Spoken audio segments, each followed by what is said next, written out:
¿Me creerías si te dijera que morí a las puertas de la casa de mi madre y volví a la vida porque ella se negó a aceptar mi muerte? Esa es mi historia. Me llamo Javier y morí un miércoles por la mañana. No hablo de una muerte espiritual o metafórica. Morí de verdad. Mi corazón dejó de latir. Mi cuerpo se puso morado. Mi sangre dejó de circular. Los médicos que llegaron después lo confirmaron. Estaba clínicamente muerto. Pero aquí estoy, vivo, respirando, contándoles esta historia. Y lo que sucedió en esa puerta desafía toda explicación médica y toda lógica humana. Crecí en las calles de Peña, en Río de Janeiro, donde cada callejón tiene una historia y cada escalera guarda un secreto. Mi vida fue una montaña rusa entre el deseo de ser alguien auténtico y estar atrapado en un mundo que solo conocía la violencia y el dinero sucio. Estuve involucrado en el narcotráfico. Sí, estuve ahí, en el ojo del huracán, tomando decisiones que sabía que algún día me costarían todo. Pero en ese mundo no piensas en el mañana, vives el presente, porque el mañana puede que no exista. La casa de mi madre, Guadalupe, estaba a pocos metros de mi trabajo, tan cerca físicamente, pero tan lejos espiritualmente. Ella rezaba por mí todos los días, lo sabía.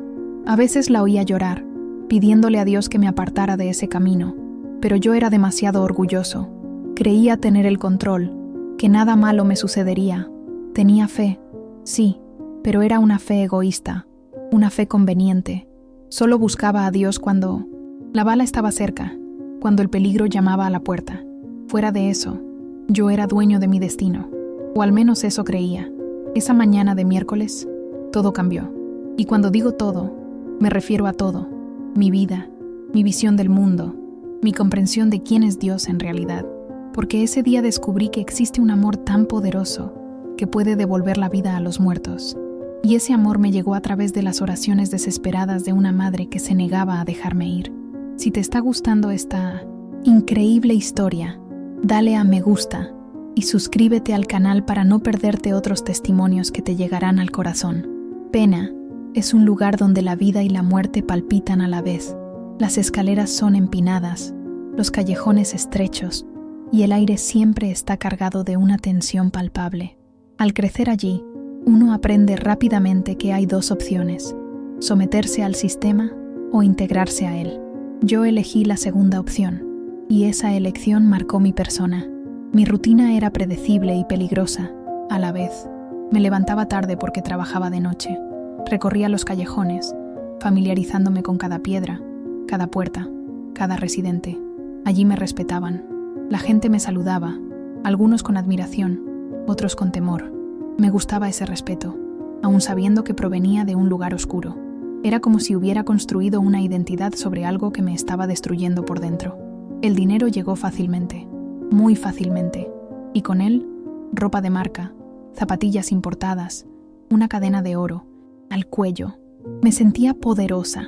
Cuando bajaba a otros barrios, la gente me miraba y veía a alguien exitoso, pero por dentro estaba vacía, completamente vacía. Era como si estuviera interpretando un papel en una película, pero el guión no era mío. La casa de mi madre era el único lugar donde aún me sentía humano, no un narcotraficante, no un delincuente, sino simplemente Javier, su hijo. Nunca me juzgó, nunca me echó de casa, pero sus ojos lo decían todo. Cada vez que pasaba por allí, veía el dolor en su mirada, la silenciosa decepción, el miedo constante a que la próxima vez que me viera sería en un ataúd. Guadalupe era una mujer de profunda fe. Su casa era sencilla, pero rebosaba de una paz que no encontraba en ningún otro lugar. Había una Biblia sobre la mesa de la sala, siempre abierta, siempre marcada, y había oraciones, muchas oraciones. Oraba por la mañana, oraba por la tarde, oraba por la noche, y yo sabía que en todas esas oraciones figuraba mi nombre. Intenté mantener separadas las dos vidas, la de Javier, el de la calle, y la de Javier, el hijo. Pero la verdad es que esas vidas estaban destinadas a chocar, y no tenía ni idea de lo violento que sería el impacto. Vivía en la cuerda floja, entre el peligro y una falsa sensación de seguridad. Creía poder controlarlo todo, creía ser lo suficientemente listo como para no caer, pero la caída era inevitable, y cuando llegó, Fue brutal. Tenía poco más de 20 años cuando todo sucedió. Físicamente, era fuerte. Gimnasio, correr, músculos definidos. En la favela, la fuerza física significa supervivencia, así que cuidaba mi cuerpo como si fuera un arma. Y en cierto modo, lo era. Pero aunque mi exterior era de acero, por dentro se desmoronaba. Siempre me he caracterizado por mi lealtad. En el mundo del crimen, es una virtud rara y valiosa. Si daba mi palabra, la cumplía. Si alguien de mi equipo me necesitaba, ahí estaba. Esa lealtad me granjeó respeto, pero también me atrapó. Porque en el narcotráfico, la lealtad significa que no puedes irte, estás ahí para siempre, o hasta que una bala te alcance. Mi mayor debilidad era mi orgullo. Me creía invencible. Pensaba que podía burlar a la muerte, engañar al destino, controlar lo incontrolable. Cada vez que escapaba de una operación policial, cada vez que una bala me rozaba, sentía que tenía una especie de protección especial. Y en parte, así era. Pero no era mi astucia. Era la oración de mi madre. Pero era demasiado orgulloso para admitirlo. Sí, tenía sueños. Sueños que parecían imposibles en mi contexto. Quería tener una familia de verdad algún día. Quería ser un padre presente, a diferencia del mío, que se fue cuando yo era niño. Quería darle una buena vida a mi madre, sacarla de esa humilde choza y llevarla a una casa de verdad. Pero esos sueños vivían en una parte aparte de mi mente, como si pertenecieran a otra persona, a otro Javier que quizá existiera en otra vida. Mi relación con Dios era complicada. Creía en Él, de eso no cabe duda, pero mi fe era transaccional. Hacía tratos. Dios, sácame de esta y prometo cambiar. Pero en cuanto pasaba el peligro, volvía a la misma vida, a las mismas decisiones. Era una fe por conveniencia, una fe egoísta que solo aparecía cuando necesitaba algo. En el fondo, era un hombre dividido. Una parte de mí quería escapar de esa vida, pero la otra era adicta al poder, al respeto, a la adrenalina, y esta división interna me estaba matando lentamente, mucho antes de que una bala lo hiciera. Caminaba hacia un abismo, pero me negaba a mirar abajo, hasta que ya no me quedó más remedio. Era un miércoles como cualquier otro. El cielo estaba gris, de esas mañanas que parecen presagiar algo malo, como si algo malo fuera a suceder. Debí haber prestado atención a las señales, pero estaba demasiado confiado, demasiado despreocupado. Esa confianza casi me cuesta la vida. De hecho, me la costó. La operación policial llegó sin previo aviso. De repente, toda la ladera se sumió en el caos, con gritos, disparos y gente corriendo. El ruido era ensordecedor. Helicópteros sobrevolaban la zona. Coches patrulla recorrían a toda velocidad los estrechos callejones y las sirenas resonaban en el aire. Era como si el infierno se hubiera desatado sobre Pena aquella mañana. Estaba en medio de todo. No había escapatoria, ni forma de esconderme. Todo sucedió muy rápido. Vi a la policía entrar en los callejones, con las armas desenfundadas y los rostros cubiertos. Mi instinto de supervivencia se activó. Corrí, me escondí, intenté encontrar una salida, pero no había ninguna. Entonces lo sentí, un impacto violento en mi cuerpo. El ardor fue instantáneo, un dolor que estalló en mi pecho y se extendió como un incendio forestal. Mi pierna cedió y caí. El suelo duro golpeó mi cuerpo, y sentí el sabor de la sangre en la boca. Intenté levantarme, pero no pude. Mi visión comenzó a nublarse, manchas oscuras danzando frente a mí. Sabía que iba a morir. No era una suposición, era una certeza. Sentía cómo la vida se me escapaba de las manos como arena, pero en medio de ese caos, en medio de ese dolor insoportable, un solo pensamiento cruzó mi mente: llegar hasta mi madre. No sé de dónde saqué fuerzas, pero empecé a gatear. Cada movimiento era una agonía.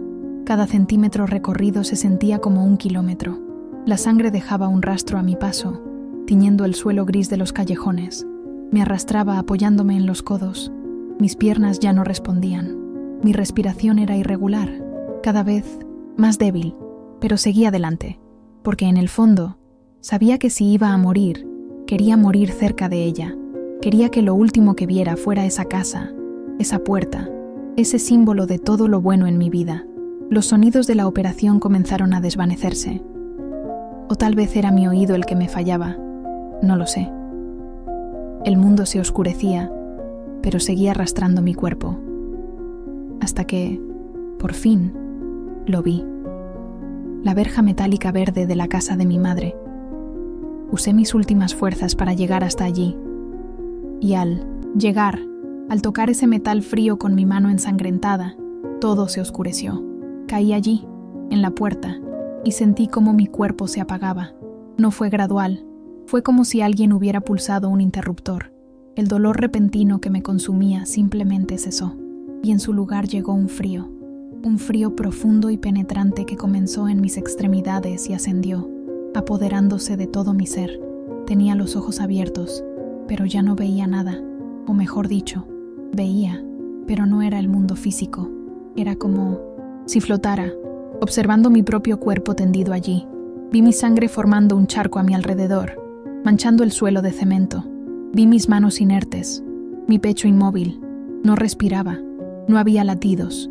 Estaba muerto, y en ese instante de separación entre cuerpo y espíritu, me invadió el terror.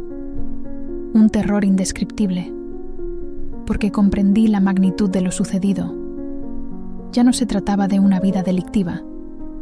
Ya no se trataba de malas decisiones ni de caminos tortuosos.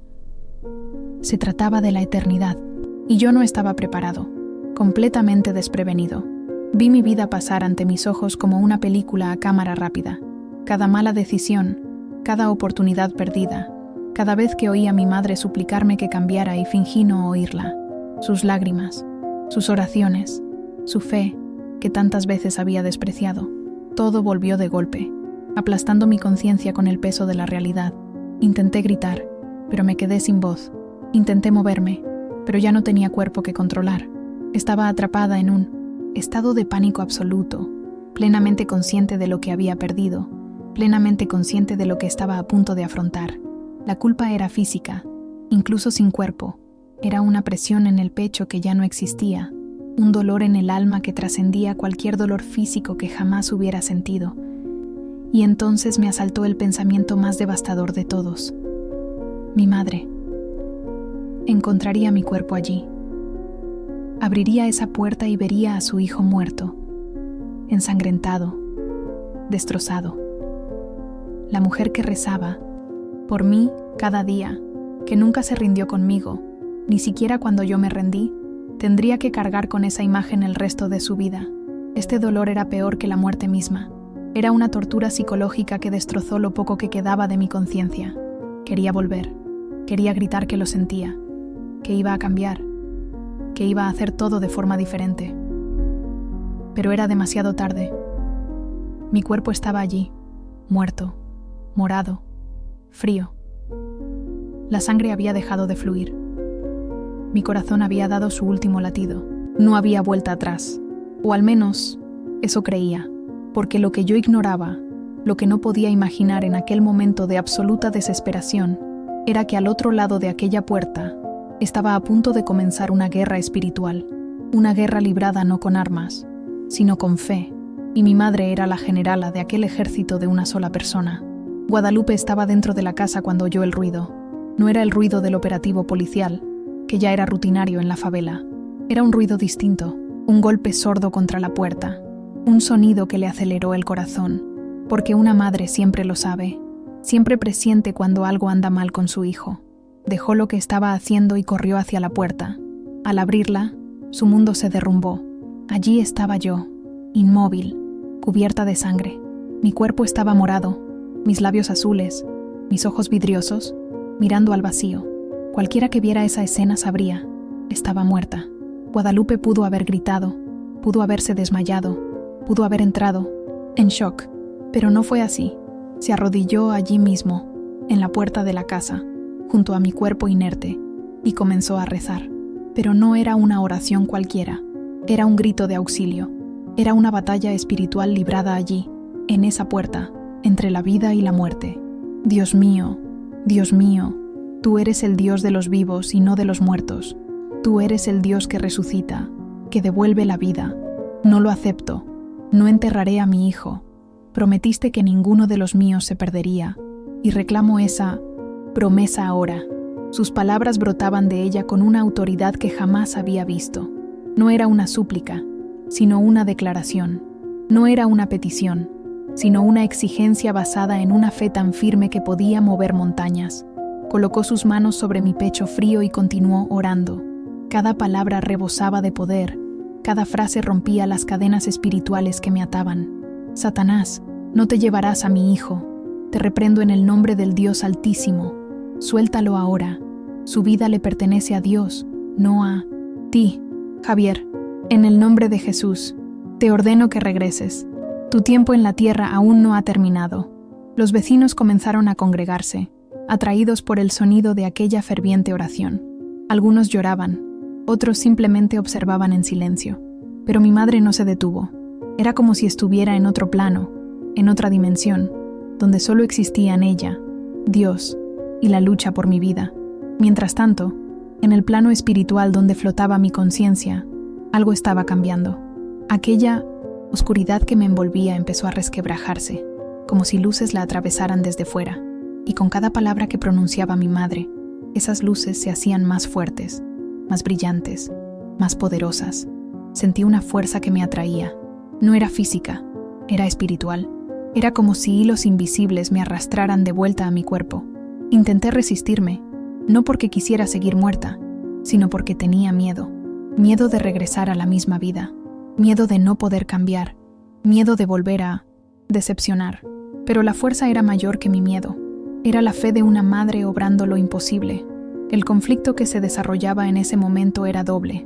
En el mundo físico estaba mi cadáver, los vecinos reunidos, el sonido lejano del operativo policial que aún continuaba en la colina. Estaba mi madre arrodillada, rezando sin cesar, negándose a aceptar lo evidente. Estaba la cruda y fría realidad de que ningún ser humano regresa de la muerte, que cuando el corazón deja de latir, se acabó. Punto. Pero a nivel espiritual, la guerra era mucho más intensa. Me debatía entre dos mundos.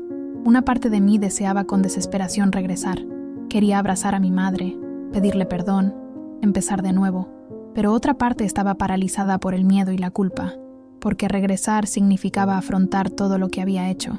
Significaba enfrentar las consecuencias, cambiar radicalmente, dejar atrás todo lo que conocía. Una voz me decía que era demasiado tarde, que había tomado demasiadas decisiones, cometido demasiados pecados, que no merecía una segunda oportunidad, que sería mejor aceptar el final y no prolongar el sufrimiento de todos, especialmente el de mi madre. Esa voz era convincente, persuasiva, seductora en su desesperanza, pero había otra voz, más débil al principio, pero cada vez más intensa. Era la voz de las oraciones de mi madre que atravesaban la oscuridad. Cada una de sus palabras era como una lanza de luz que rasgaba el velo entre los mundos. Tienes un propósito. Tu historia no ha terminado. Dios tiene planes para ti. Vuelve, hijo, vuelve. Mi cuerpo, en el mundo físico, empezó a mostrar señales extrañas. Mis músculos se contraían involuntariamente. Mis dedos se movían levemente, pero seguía sin haber latido. Seguía sin respirar. Era como si mi cuerpo intentara reiniciarse, pero le faltaba la chispa, el impulso inicial. Guadalupe intensificó sus oraciones. Ya no pedía, sino que ordenaba. Ordenaba a la muerte que liberara a su hijo. Ordenaba a mi espíritu que regresara. Ordenaba a mi corazón que volviera a latir. Había en ella una autoridad que provenía de años de comunión con Dios, de una fe probada y firme, de una intimidad espiritual que le daba acceso a recursos sobrenaturales. Y entonces llegó la decisión. En medio de ese conflicto, entre la voz que me decía que me rindiera y la que me llamaba a seguir adelante, tuve que decidir. No fue una decisión racional. Fue una decisión del corazón, del alma, del espíritu. Y en ese momento, elegí creer que Dios podía usarme, incluso después de todo. Elegí creer que había esperanza, que había redención, que había un propósito mayor que mis fracasos. En el instante en que tomé esa decisión en el plano espiritual, algo explotó en el plano físico. Fue como si una corriente eléctrica recorriera mi cuerpo inerte. Mi corazón, que había estado detenido durante varios minutos, dio un violento vuelco. No fue un latido suave, fue una explosión de vida. 1, 2, 3 latidos, irregulares, y luego un ritmo, débil, pero constante. Mi pecho se elevó, jadeando en busca de aire. Mis pulmones se llenaron. Estaba volviendo. El momento en que abrí los ojos fue surrealista. Primero sentí el dolor, un dolor punzante que me atravesó todo el cuerpo como 1000 cuchillos a la vez. Pero era un dolor bueno, porque significaba que estaba vivo, que tenía nervios funcionando, sangre circulando, pulso. Tenía la vista borrosa, pero podía ver el rostro de mi madre sobre mí. Lloraba, pero era un llanto distinto. No era desesperación, era alegría mezclada con asombro, gratitud mezclada con incredulidad. Sus manos seguían sobre mi pecho, y podía sentir su calor, su temblor. Hijo mío ha vuelto. Dios es fiel, Dios es poderoso. Ha resucitado a mi hijo. Sus palabras salieron entrecortadas, entre sollozos y risas, entre lágrimas y aleluyas. Los vecinos estaban completamente conmocionados. Algunos lloraban, otros simplemente se quedaron paralizados, presenciando lo imposible. Intenté hablar, pero tenía la garganta seca. No me salía la voz. Solo pude apretarle la mano, y ese simple gesto la hizo llorar aún más, porque ella lo sabía. Sabía que su hijo había regresado no solo físicamente, sino también espiritualmente, que algo profundo había cambiado en ese espacio entre la muerte y la vida. Los paramédicos llegaron minutos después. Al ver la escena, no lo podían creer. Me revisaron los signos vitales, observaron la cantidad de sangre en el suelo y examinaron mi herida. Uno de ellos miró al otro y dijo algo que jamás olvidaré. Esto no es posible. Con la cantidad de sangre perdida y el tiempo transcurrido, debería estar muerto. No hay explicación médica para esto. Pero había una explicación. No era solo médica, era espiritual. Era el poder de Dios respondiendo a la fe inquebrantable de una madre que se negaba a aceptar la muerte de su hijo. Era el cumplimiento de promesas divinas. Era la manifestación tangible de lo sobrenatural, irrumpiendo en lo natural. Mientras me llevaban en la ambulancia, mi mente era un torbellino. Había experimentado la muerte, había ido al otro lado y había regresado. No por mi propia fuerza, no por mi propia voluntad, sino por la intervención directa de Dios a través de las oraciones de mi madre. Esta realidad me golpeó con una fuerza abrumadora.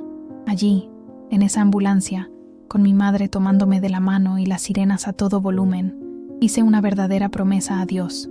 No un trato a medias como los que solía hacer. No una promesa vacía que olvidaría en cuanto pasara el peligro, sino una entrega total, un compromiso absoluto, porque había visto el otro lado y sabía que no quería volver allí sin haber cumplido el propósito que Dios tenía para mí. Las lágrimas corrían por mi rostro mientras repetía en voz baja, una y otra vez: gracias, Dios. Gracias por traerme de vuelta. Gracias por no abandonarme. Gracias por mi madre. Gracias por darme una segunda oportunidad. Y con cada agradecimiento sentía que algo cambiaba dentro de mí. La dureza de mi corazón se rompía. Mi orgullo se desmoronaba. El viejo Javier moría para que pudieran hacer uno nuevo. Esa puerta donde caí muerta se convirtió en mi límite. El lugar donde terminó todo lo que fui y comenzó todo lo que estaba destinada a ser. El lugar donde la muerte intentó reclamarme, pero el amor de Dios fue más fuerte. El lugar donde una madre luchó contra lo imposible y venció por la fe. Mi recuperación fue un milagro tan grande como mi resurrección. Los médicos esperaban complicaciones graves, infecciones y secuelas, pero nada de eso ocurrió. Mi cuerpo sanó a un ritmo que dejó perplejo a todo el equipo médico. En pocas semanas ya estaba de pie. En pocos meses estaba completamente recuperado. Como si Dios me dijera: no te traje de vuelta para que te quedaras a medias. Te traje de vuelta para que cumplieras un propósito. Dejar el narcotráfico no fue fácil. De hecho, fue una de las cosas más difíciles que he hecho en mi vida. Porque en ese mundo no se renuncia así como así. Pero ahora tenía a Dios conmigo. Y cuando Dios abre un camino, ninguna puerta del infierno puede cerrarlo. Logré salir, logré empezar de nuevo, logré construir una nueva vida sobre las ruinas de la anterior. Hoy, muchos años después, mi vida es completamente diferente. Trabajo ayudando a jóvenes que están en la misma situación que yo. Voy a escuelas, comunidades, iglesias y les cuento mi historia. Les muestro que, por muy bajo que hayan caído, Dios puede levantarlos. Por muy muertos que se sientan por dentro, Dios puede resucitarlos. Me casé, formé una familia, le di a mi madre la casa que siempre soñé darle, pero más importante que todo lo material, tengo paz, una paz que no depende de las circunstancias, que no viene de lo externo, sino que brota de mi interior, de saber que estoy en el camino correcto, cumpliendo el propósito para el que regresé. Mi cicatriz sigue aquí, en mi pecho. Cada vez que la miro, recuerdo la puerta. Recuerdo a mi madre arrodillada rezando. Recuerdo la decisión que tomé entre aceptar la muerte o luchar por la vida. Y recuerdo la fidelidad de Dios, que no abandona a sus hijos, que no falta a sus promesas, que nunca se cansa de darnos nuevas oportunidades. Guadalupe tiene hoy más canas y algunas arrugas más, pero sus ojos brillan con una alegría que antes no tenía, porque no solo vio a Dios responder a sus oraciones, sino que vio a Dios obrar lo imposible. Y ahora, cada vez que me ve, cada vez que abraza a sus nietos, cada vez que me oye contar esta historia, sabe que sus oraciones no fueron en vano, que cada lágrima derramada, cada noche en vela intercediendo, cada súplica al cielo valió la pena. Soy la prueba viviente del poder de la oración de una madre, de que la fe mueve montañas, de que Dios no está limitado por las leyes de la naturaleza, de que Él puede intervenir y lo hará cuando sus hijos claman. Mi historia no se trata de mí, se trata de un Dios que ama tanto que cruza la barrera entre la vida y la muerte para rescatar a una hija perdida. ¿Te conmovió esta historia? ¿Has pasado por algo similar? ¿O conoces a alguien que haya experimentado una transformación así? Cuéntanos en los comentarios. Y si aún no le has dado me gusta al video, dale un me gusta y suscríbete al canal para ver más testimonios inspiradores.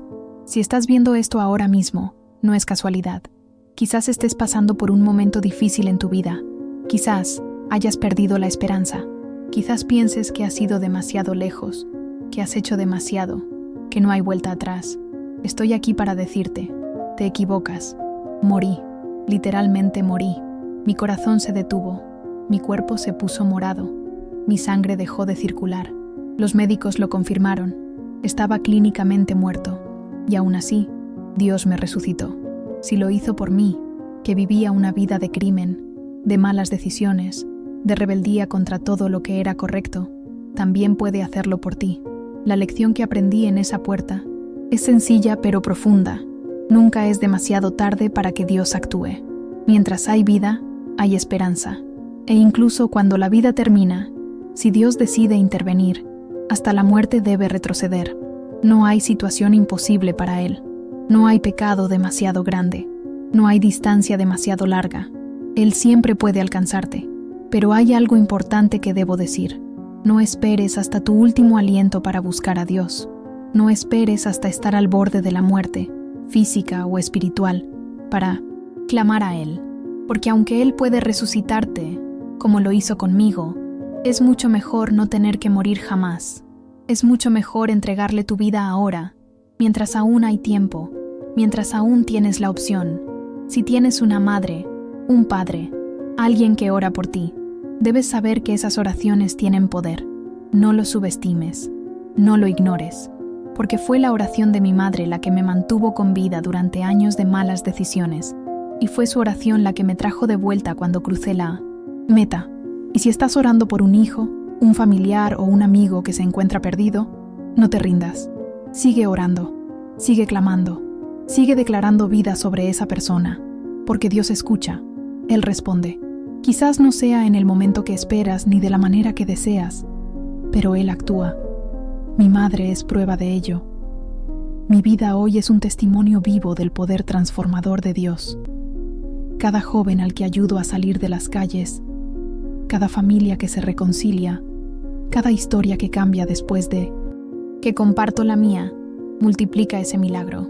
Dios no solo me rescató para que viviera una buena vida, sino para que fuera un puente, un canal, un instrumento a través del cual otras vidas también puedan transformarse. Este es mi último mensaje. No importa dónde estés ni lo que hayas hecho, Dios aún tiene un plan para tu vida. Él aún puede usarte. Él aún puede transformarte. Solo tienes que decir que sí. Se trata de rendirse. Se trata de permitirle obrar el milagro. Porque si resucitó a un narcotraficante muerto en la puerta de una casa en pena, también puede resucitarte a ti, estés donde estés.